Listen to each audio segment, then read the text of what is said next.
The defense forces of Ukraine are successfully counterattacking in the Kharkiv region. More than 7 square kilometers of territory have been liberated, reports the analytical resource Deep State.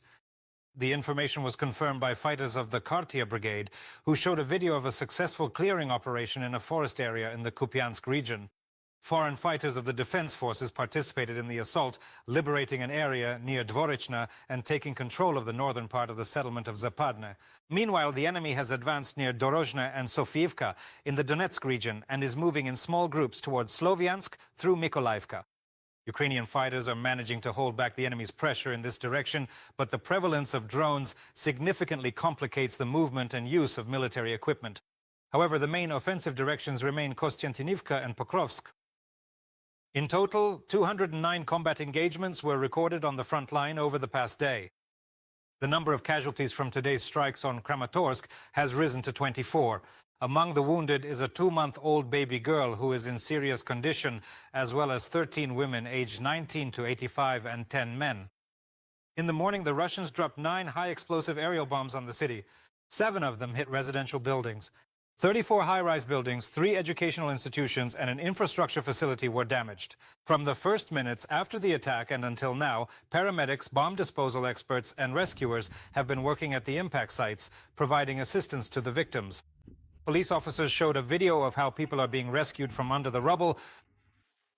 Is there enough air? Lyuba, we need to unblock you. Lyuba, just a moment. We will get everything done now. Luda, try to crawl out.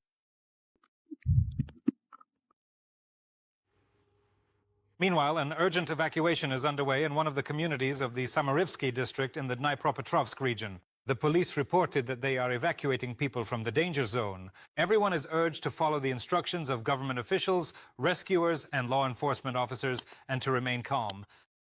Local social media are reporting a series of explosions, a fire, and damaged houses.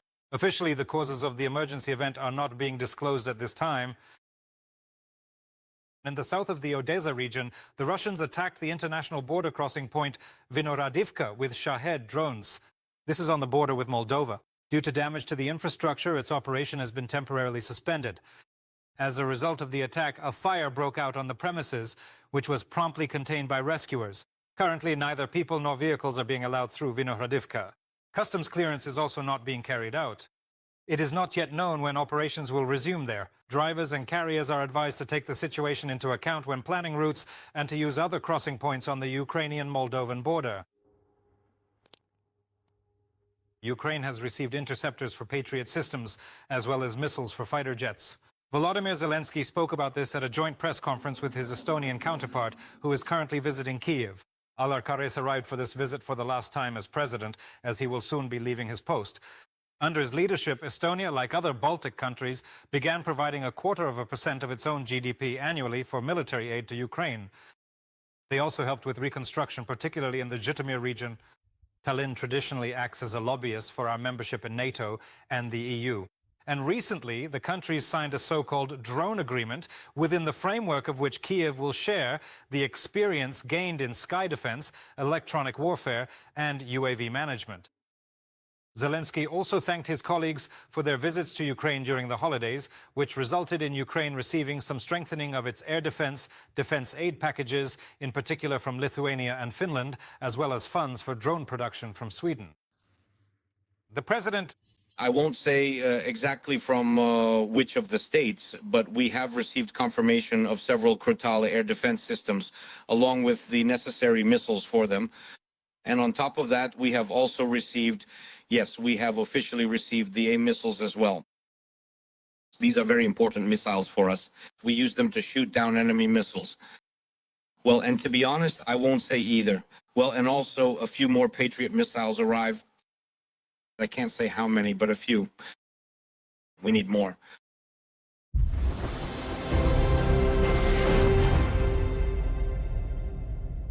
A family poisoned in the village of Tauriv in the Ternopil region. 1 person died, 5 more are in the hospital. The victims are members of one family from the Donetsk region who moved to western Ukraine at the beginning of the full-scale invasion. It is known that the evening before, a 33-year-old woman, who later died in the hospital, was treating the basement under the house with poison for rodents. All the relatives, who range in age from 30 to 80, started feeling unwell. They were hospitalized. 3 of them are still in serious condition. The police have initiated criminal proceedings under the article premeditated murder with the note accident. The final cause of the woman's death will be determined by a forensic medical examination. The United States of America is preparing the largest visa cancellation in history. The changes could affect 200,000 documents. This concerns tourist and business visas issued between 2016 and 2026. Their holders are foreigners who, after entering the country, have filed or are currently filing applications for asylum. The U.S. State Department may declare the visas cancelled as early as the coming weeks. However, revoking a visa will not automatically mean deportation, because people whose asylum applications are currently being reviewed will be transferred to a different category of stay. Tightening requirements for obtaining U.S. visas is a consistent policy of Donald Trump. Previously, he resorted to combating so-called birth tourism, where pregnant women come to the United States so that their newborn automatically receives American citizenship. The little ones are in Vyshyvankas again. For the Day of the Flag and the Independence Day of our country, the bronze figures of the prominent yet still very young founders of Kyiv on Poshtova Square in the capital were dressed in festive attire. Kai, Shchek, Koriv and their sister Libid tried on Ukrainian costumes. Koriv transformed into a Cossack, Shchek into a Ukrainian defender, and Kyi, in a Vyshyvanka trousers and a vest with the national emblem, appeared in the image of a civilian Ukrainian. Their sister dressed in an embroidered dress with a red skirt and completed the look with a bright necklace. Every year for Independence Day, the composition is transformed by sculptor Volodymyr Zhuravell. He officially unveiled the Founders of Kyiv monument back in 2017. Since then, he and his wife have been dressing the children up several times a year. Katerina herself designs and sews a unique wardrobe for every holiday. We wish everyone a happy Flag Day and an upcoming Independence Day. 35 years is already a serious age for an independent state, and, well, we need to unite around our state, because only together can we overcome all these obstacles. The independent ones took to the runway on the eve of the independence anniversary. Last weekend, one of the capital's hotels turned its space into a Ukrainian Fashion Week runway. 3 well-known Ukrainian designers presented special collections, and they were showcased alongside professional models by veterans of the War for Independence. The initiator of the show was the Yanko Charitable Foundation. During the event, funds were raised to support the Faces of Heroes project. This is an initiative that helps defenders with severe head and facial injuries, in particular by providing them with the necessary implants. And the very next day, 110,000 hryvnias raised from the sale of charity lots were donated for an implant for defender Roman Honcharov. Approximately the same amount was directed to help another hero, Yevhen Kozob. The fundraising for him is currently ongoing. And now about Independence Day. 15,000 kilometers away from home, our polar explorers from Antarctica sent warm and sincere greetings to all Ukrainians. In their video greeting, the researchers shared what they miss most while far from home and what the word independence means to each of them. They also thanked everyone who stands on the side of good and is fighting for the country right now, including the combat penguins. That is how the polar explorers refer to their colleagues who have now joined the ranks of the armed forces of Ukraine. The icy Antarctic is beautiful, but the colorful diversity of Ukraine is what lives in our hearts forever. May all our warriors return home safe and sound, and our combat penguins return to the Antarctic as well. We wish for Ukrainian children to never again know what war is and to grow up happy discovering this amazing world.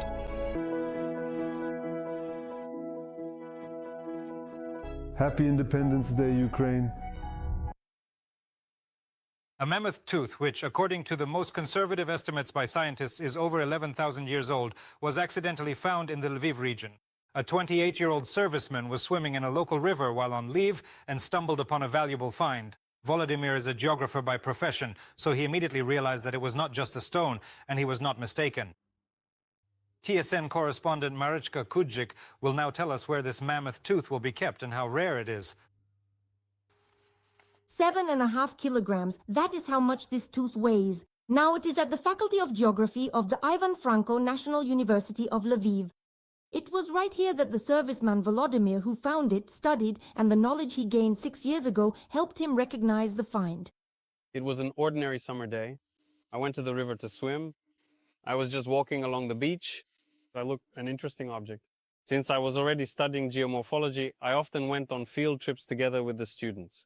I immediately realized that it was some kind of fossil. And now Volodymyr is back at a student desk, but instead of taking notes, he is examining his find with the professors. He decided to donate it to the students, So that future students could see and touch a piece of our region's history. I think it will be extremely useful and interesting for them. If a student sees it with their own eyes and is amazed by the size of that tooth, they will try to imagine what that mammoth must have been like. and the dimensions were truly impressive. Mammoths could weigh about 12 tons, lived to a maximum age of 60 years, and during that time, they grew new teeth 6 times. Mammoths had 4 teeth, 2 on top, in the upper jaw, and 2 teeth in the lower jaw. But the teeth were very powerful. The teeth were covered in enamel. They ate vegetation, they did not eat animal food. On the territory of modern-day Ukraine, mammoths disappeared over 11,000 years ago when the permafrost retreated. But in the rest of the world, the last populations of these animals lasted significantly longer. When the last mammoth lived on our territory, that was on Wrangel Island about 3,500 to 4,000 years ago. That is at a time when the pyramids in Giza were already standing in Egypt. Once upon a time, Stone Age people hunted mammoths. They ate the meat and used the other remains to build dwellings. So, huge bones, tusks, and teeth are still being found in Ukraine today. It was very common here in the territory of the western regions of Ukraine. At least on the Halich-Podylia upland, there are over 600, I think significantly more, sites known where tusks, teeth, and other fragments of mammoth bodies have been found. The find itself is not sensational, scientists say, but how the tooth was preserved is impressive. The main problem with these finds during excavations is that as soon as you expose them to the air, they start to deteriorate very quickly. But the uniqueness or the highly emphasized importance of this find is that it is in a good state of preservation. The faculty is delighted that from now on, students will be able to study a real mammoth tooth right here rather than in a museum.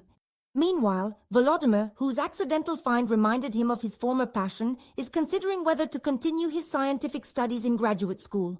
Marichka Kuzik, Andriy Popovic, Lviv, TSN 1+1, United News Marathon.